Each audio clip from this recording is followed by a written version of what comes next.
And in the economy of great achievements, two things stand out in my own mind. The first is a compelling vision, usually involving a big idea, and secondly, a plan, a strategy, whatever, that addresses the primary challenge that stands in the way of the realization of that big idea. It would be very easy for us to imagine that the primary challenge before us are the challenges of our own internal diocesan issues around finance or around church buildings. And clearly these things are issues that we can't ignore, but surely the big challenge is something a bit more like this. How does the Church of England re-engage with a culture that is increasingly secular and post-Christian? Oscar Wilde once wrote, "An idea that is not dangerous is unworthy of being called an idea at all." In the Church of England we struggle with this, partly because what we would regard as one of our greatest strengths as a church, the parochial ministry, at the same time too readily leads us to a rather myopic worldview. The kind of parochialism that gets in the way of any alignment behind a big idea. At one level, this leads to an unhealthy individualism in our parishes that works out as, well, we'll only pay for what we get. This effectively means we think, at least by implication, that we are less concerned with the mission of God outworked across the whole diocese, the whole nation, because we reduce the kingdom of God to our own little piece of it in our parish or benefice, whatever. There is little sense that what I put in the plate in a suburban context might be enabling the ministry of the church in an urban or rural context, or even that what I put in the plate in an urban or rural context is helping the mission of God to go forward in a suburban context. Alternatively, we just become a club of broadly like-minded people doing our own thing, with little concern for anything which might translate into real engagement with the other local subcultures that together make up our locality. Almost 2 weeks ago, the House of Bishops issued a pastoral letter. Only bishops would issue a letter 52 pages long. This was an attempt to help church members and anyone else engage with the political process and seek to exercise their vote responsibly. The letter itself made reference to the lack of a compelling vision for our society. I quote, "All political parties struggle to communicate a convincing vision." It went on to pose this question: how can we negotiate these dangerous times to build the kind of society which many people say they want, but which is not yet being expressed in the vision of the parties? I might add that this lack of a compelling vision, backed by any big idea, seems constantly to be undermined in the world of politics by the idea that policy can be done on the hoof, simply formed off the back of what the last focus group said or didn't say. Thus, the run-up to any election, I don't know if I'm the only one who is beginning to be bored by it already, the run-up to any election simply becomes an inter-party Dutch auction of disconnected manifesto promises, a rather odd journey to any kind of promised land. My starting point is this: Christians have a big idea clothed in the language of the kingdom of God. It is not simply about this parish or benefice, not even about this diocese and that one, but a vision of the whole creation redeemed and restored. It is at once expansive and beautiful, but also countercultural, and often in terms of personal and social ethics, both counterintuitive and deeply challenging. From this big idea, there flows a compelling vision of the world as a different place, where peace and justice will reign, where the sovereign rule of God is manifest. God forgive us when we take the wine of this kingdom and turn it back into water. Minded of the kind of letters that I get, can we have weddings in Lent? The vicar won't allow me to wear the wedding dress I've just spent £3,000 on because he thinks it's too low cut. I want to complain. The gospel was read in church last Sunday by someone who was not robed. What are we doing when we reduce the kingdom of God to such peripheral nonsense? By the way, if any of you said any of these things, my choice was entirely random. Here's the point. How many of our PCC agendas are driven by our big idea? And how many are driven by, to quote the title of Bill Bryson's bestseller, Notes from a Small Island mentality? I remember my son, when he was 10 years old, was studying Latin. Oddly enough, he quite liked it and jumped at the opportunity to go on a school trip to Rome. The Latin class went. He went, and thank God he came back. How did it go, Nick? He said, I don't know. It turned out that his disappointment was the fact that nobody in Italy actually spoke Latin. I said to him, have you not heard of Italian? He said, of course I have, he said, but I thought it would be at least bilingual like Wales. Now, some people would speak Italian, some people, I think he meant some superior people would speak Latin. It just reminded me that much of our world just doesn't get the church, us. We speak too often in a different language, and it's assumed that we have a sense of moral superiority that in our secular world seems increasingly detached and arrogant.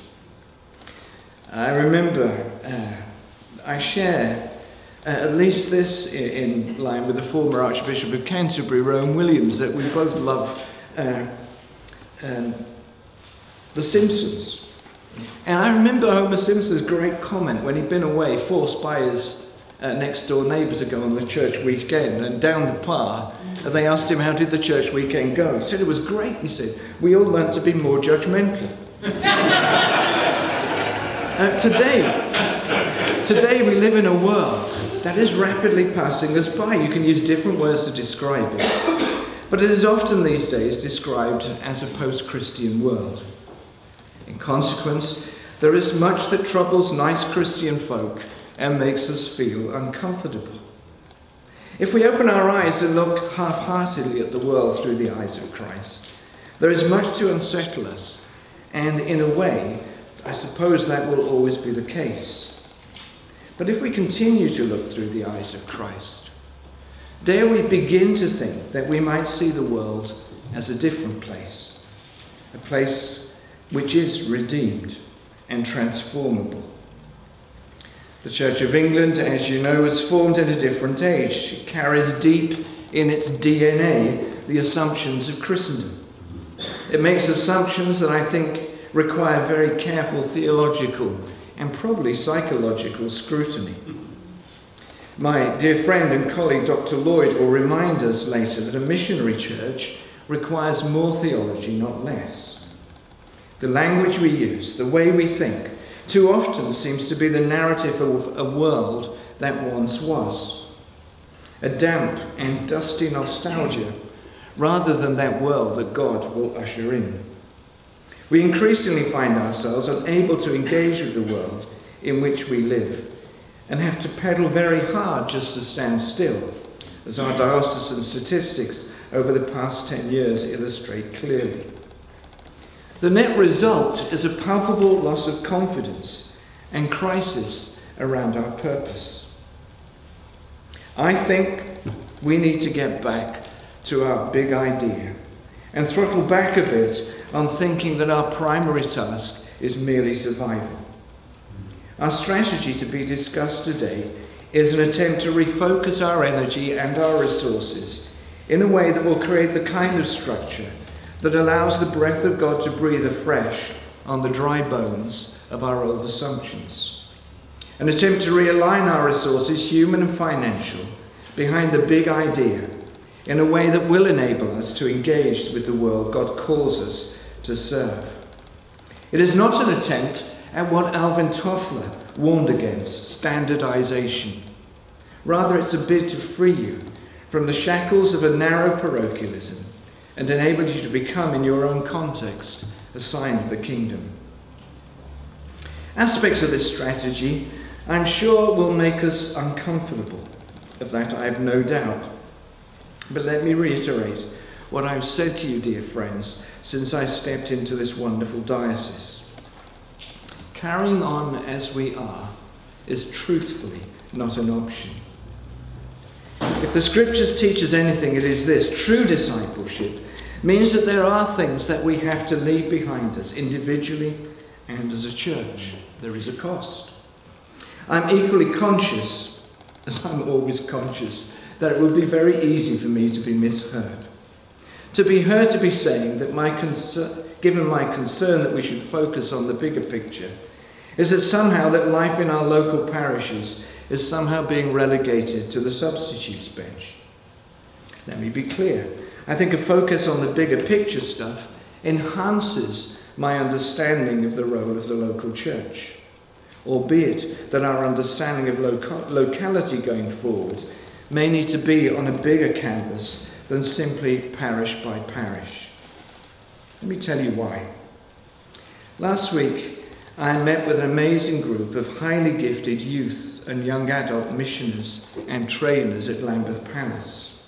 All this arose after a rather careless tweet that I put out, which basically could be summed up as me saying, I'm sick of talking about the missing demographic in our churches, that is youth and young adults, and who will join me in wanting to do something about it.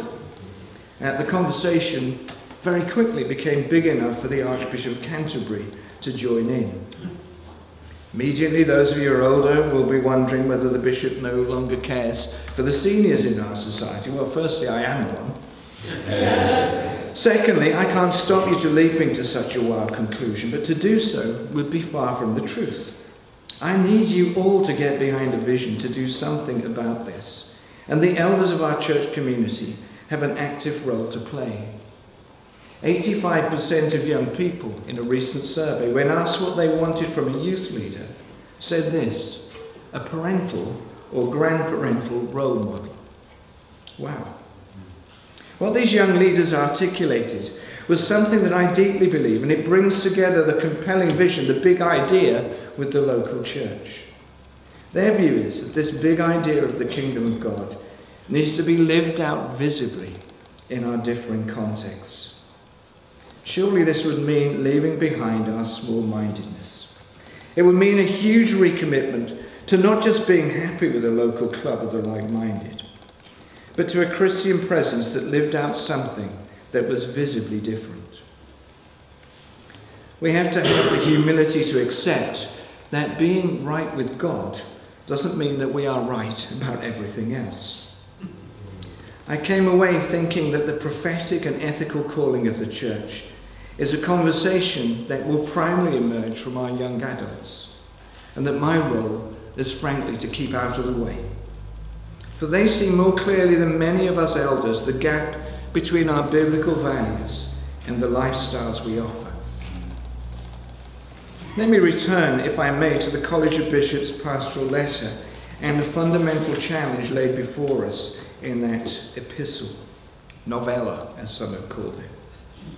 How can we renegotiate these dangerous times to build the kind of society which many people say they want, but which is not yet being expressed in the vision of the parties? I think the answer lies within us. It is to take hold of that bigger picture, but it can only work if you will get behind this vision. Only work when we see what's not happening in and through our churches. I think we would all say this may not be the best strategy, but it is a deliberate attempt to have listened. It is a stab at being realistic around our own challenges, but it's an attempt to lead us to the kind of church that can be visibly seen to be a signpost of the kingdom of God. We have a big idea, a great idea. And the great thing about that idea, it's not our idea, but it is God's vision for human society. I think there is a palpable hunger out there for a coherent and compelling vision for how we might, as a global community, live together on this planet. The banking crisis gave a very sharp relief to this kind of fundamental question. But as the crisis recedes in our minds, so does any vision for a different society. And so we end up with an economic vision that looks very like the one that got us to where we were in the first place, with simply the promise of a bit more regulation that many of our national institutions and businesses won't find very hard to find a way around. Dare we believe that we might have something to say about this? More seriously, are we committed not just to talk about a vision, not just to stick up our hands and vote for it, but to embed it in our local Christian communities and live out that vision? About this, many of us, myself included, will have much to learn. But it will begin with intent. It will begin with the kind of scary commitment that Abraham made when he left the life he had behind on the back of a promise from God. A promise that started with him believing that he would become the father of a nation whose inhabitants would number the grains of sand on the beach. And all that at the age of 75. Elder or what? Robert Frost once said, "I am an awakener, not a teacher." I don't know what my words this morning make me, but I do know this: we need to wake up and look not just at ourselves, but also at the world in which we live today. And then we need to lift our eyes even higher to the world as it might be. We need to believe. We need to pray. We need not just to tell the story of God's kingdom, but to become a part of that story. Thank you for listening.